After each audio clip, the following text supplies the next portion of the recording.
folks, welcome back to the Ross High ASN YouTube channel. Today we are going to be doing some more kitchen science and we are going to be using a skill called chromatography to make a beautiful rainbow.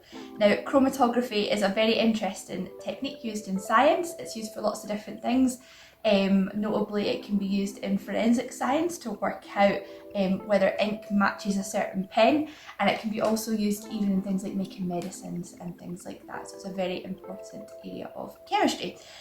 So we are going to have a go at making a rainbow today, and once we've dried the rainbow out, it makes a lovely window decoration for you in your house. Okay, our first step in making our chromatography rainbow is we are going to cut out a rainbow shape from some kitchen towel. Doesn't matter what kind you use, any of it will really do for this experiment. So I've cut this rainbow shape out earlier. Now the first thing we're going to do is we're going to draw a line about 3 centimeters from the bottom of our rainbow, and we're going to use a pencil to draw this line. That's really important that we use a pencil, and we're going to draw it right across the bottom of our rainbow like this. Fantastic. Okay, now the next thing that we are going to do is we are going to use some coloured pens to do some rainbow coloured dots along this pencil line. Now it's really important when we do these dots that we make sure we get quite a lot of ink onto there, because the more ink that we get along this pencil line, the more vivid that our rainbow is going to be. So starting from the outside and working in, we're going to go for red.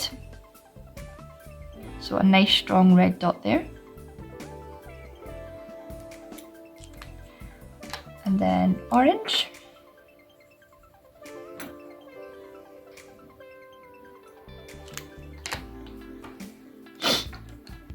Yellow.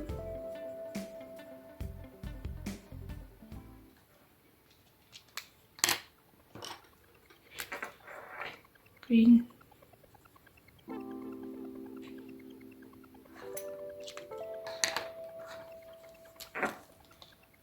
Blue.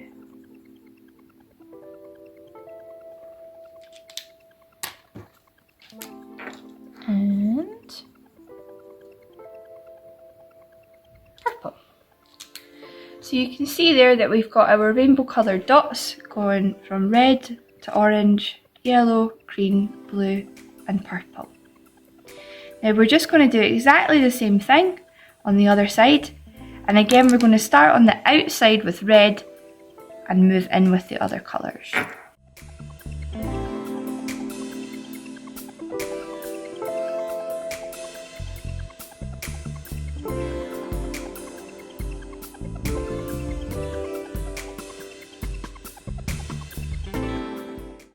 To make our rainbow colours even more vivid, what we can do to make sure we've got as much ink as possible on there is we can actually flip it over and just go over the colours on the back as well. So we just want to make sure that that ink has soaked the whole way through.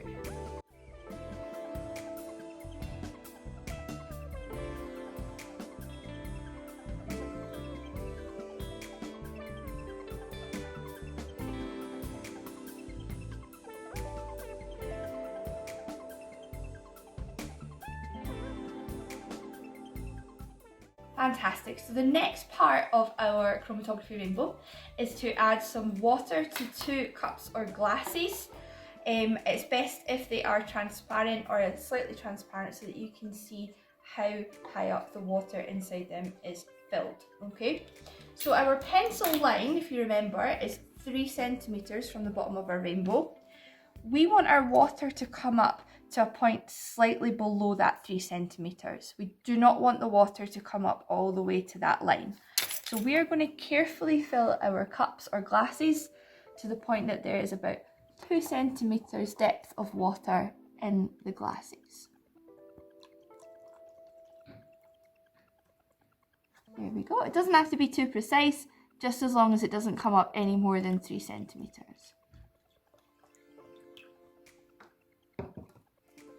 Excellent. Okay. Now our final step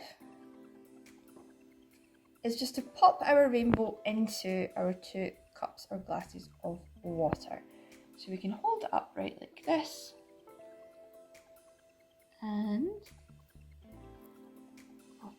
just like that.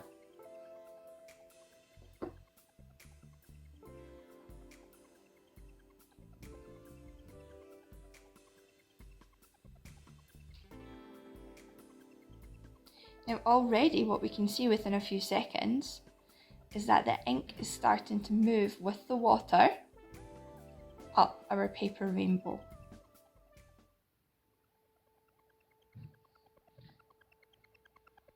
What we can actually do is we can leave that in the water just like that. We can leave it alone to do its thing without holding it.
Here are two of our chromatography rainbows that we have made here today.